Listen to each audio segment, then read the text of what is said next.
Thank you, Mr President. My question is to the Assistant Minister for Social Services, Senator Fifield. Can the minister update the Senate on the development of a replacement scheme for aged care providers who support the small number of people in residential care who have severe behaviours?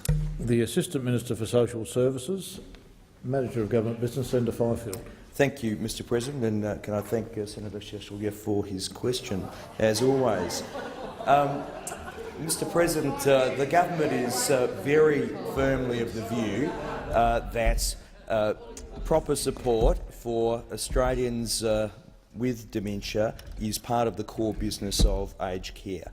And indeed, the government's commitment to Australians with dementia was outlined very well by Minister Nash yesterday in relation to the $200 million that this government is going to dedicate to dementia research.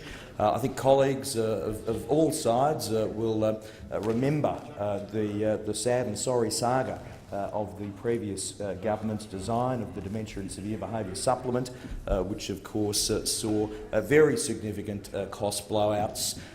Rather than $11.7 million as allocated in the last financial year by the previous government, the expenditure was indeed $110 million, and rather than supporting 2,000 people as the previous government designed, it went to 29,000 people and was unsustainable. So we had to take a difficult decision to conclude that supplement. But nevertheless, the government is committed to designing a replacement for Labor's flawed design, and in fact the government has been meeting with stakeholders, including providers and consumer representatives, to determine the best way to proceed. And indeed, on the 11th of September, the first Ministerial Dementia Forum met in Melbourne. It was tasked by myself and Minister Dutton to consider the provision of best practice dementia care in residential and home settings. There were 70 stakeholders, including consumers, service providers, clinicians, who came together, and the forum was specifically asked to provide advice on what the replacement might be for the supplement for those providers who support the small number of people in residential care who exhibit severe behaviours. Thank you, Minister. Senator Seselja, a supplementary question. Thank you. Can the minister inform the Senate of the objectives of holding the Ministerial Forum for Dementia? Minister. Thank you, Senator Sheshelyev. Mr President, the forum was asked to provide advice to the government specifically on three things.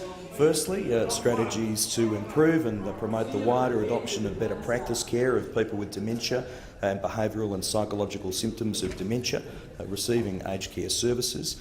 The effective models of care for people with behavioural and psychological symptoms of dementia and people with dementia within aged care services, and also the timely and cost-effective specialised support for care of dementia clients with complex needs or severe behavioural and psychological symptoms. Mr President, advice will cover care provided both in residential settings or at home and within the current funding envelope.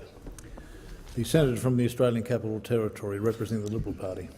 As final supplementary question. Thank you, Mr President. Can the minister inform the Senate of the next steps regarding a replacement scheme for aged care providers? Minister. Thank you, Mr President. I will be receiving a report from the Ministerial Dementia Forum outlining their advice in October. From the advice provided, a replacement scheme for providers who support those people with severe behaviours will be developed within the funding envelope available. We are taking a steady and methodical approach to the development of the replacement, including the sector consultation at the Ministerial Dementia Forum. Obviously, this is in stark contrast to the approach of the previous administration, and I should point out, Mr President, one aged care publication asked me in an interview why the Australian Labor Party, Senator Polley and Mr Newman, were not invited to the forum. And my answer to them was pretty straightforward, that those opposite have already made their policy clear, and that is they support the reinstatement of the previous flawed arrangements. So given that they have already determined their position and are not interested in contributing positively to a better replacement, there was no point inviting them. Thank I'd rather you, talk Minister. to people the who were time positive. for answering the question has expired.